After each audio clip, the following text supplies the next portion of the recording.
Las serpientes habían inundado el campamento, en las camas, en los víveres, entre los juguetes de los niños.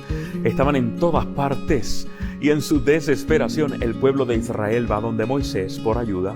Y Moisés oró y Dios le indicó que construyera una serpiente y la colocara sobre un asta. Moisés así lo hizo. Y cuando los israelitas eran mordidos, bastaba con que miraran a esa serpiente de bronce y eran sanos. Jesús hizo referencia a esta historia cuando habló con Nicodemo en el Nuevo Testamento y le dijo que de igual manera el Hijo del Hombre, refiriéndose a sí mismo, debía ser levantado. Interesante la imagen que Dios escogió para ilustrarle al pueblo de Israel y también a nosotros hoy día nuestra necesidad de salvación y cómo Él hace provisión para nuestra redención. La serpiente, un símbolo que es muchas veces relacionado con la maldad, ahora está siendo usado para la sanidad y la salvación. De igual manera, la Biblia nos indica que Jesús fue hecho en semejanza de carne de pecado por amor a ti y a mí. En otras palabras, allí se está hablando de lo que conocemos como el milagro de la encarnación, o Dios haciéndose carne entre nosotros. Vamos a ir al principio para comenzar a encontrarle un poco de sentido a esto. Adán y Eva pecan, necesitan un Salvador porque ellos mismos no pueden pagar la deuda, la cual es la muerte. Dios hace una promesa de esperanza. Dios se entregaría a sí mismo, esta es la promesa, para pagar la deuda de la muerte.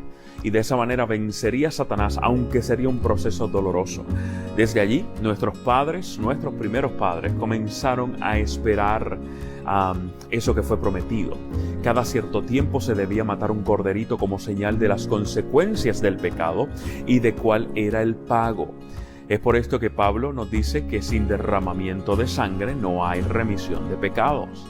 Comienza con Dios, Adán y Eva, se sigue desarrollando en familia y luego entra en el ministerio sacerdotal que también interviene. Y al llegar Jesús se cumple la promesa y ahora tú y yo no matamos más corderitos porque el verdadero Cordero de Dios que quita el pecado del mundo ya murió, resucitó y viene pronto a buscarnos. Otro elemento que siempre ha estado en discusión entre los teólogos cristianos y no cristianos es la naturaleza de Jesús. Nosotros creemos que Jesús es 100% humano y 100% divino. Juan llama a Jesús el Verbo y Creador. Pareciera no tener alguna lógica esto. De hecho, Pablo le llama el misterio de la piedad, pero en la Biblia le encontramos lógica. Veamos brevemente lo que la evidencia bíblica nos indica y cómo apoya esta posición. Comencemos con Jesús, Dios.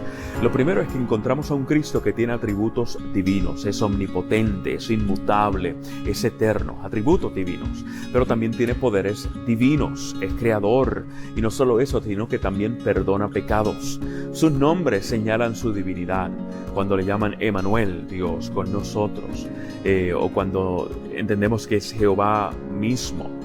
Su divinidad, número 4, fue reconocida por sus discípulos también. O número 5, su propio testimonio.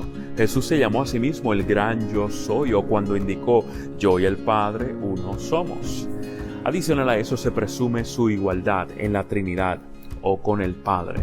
Por ejemplo, en la fórmula bautismal, cuando decimos y bautizamos en el nombre del Padre, del Hijo y del Espíritu Santo. Y así podríamos seguir.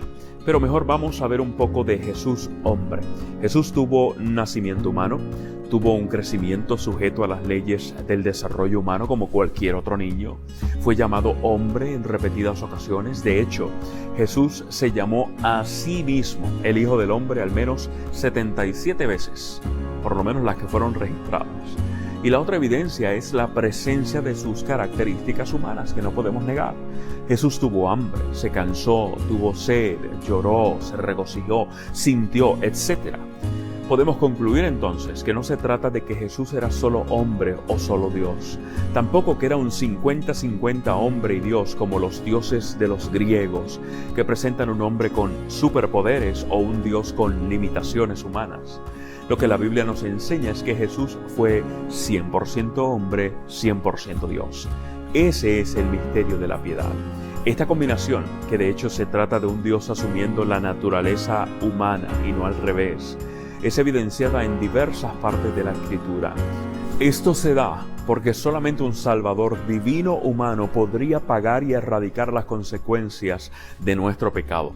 practicando justicia, misericordia y gracia al mismo tiempo. Tú y yo no podemos hacer eso. Gracias a los méritos de la sangre de ese Dios hombre, hoy tú y yo podemos compartir esa naturaleza divina y ser salvos. Alabamos a nuestro Dios por eso. En nuestro próximo video estaremos presentando la creencia número 5 de los adventistas del séptimo día: Dios, el Espíritu Santo. Así que será hasta la próxima, familia. Dios me los cuide. Bye bye.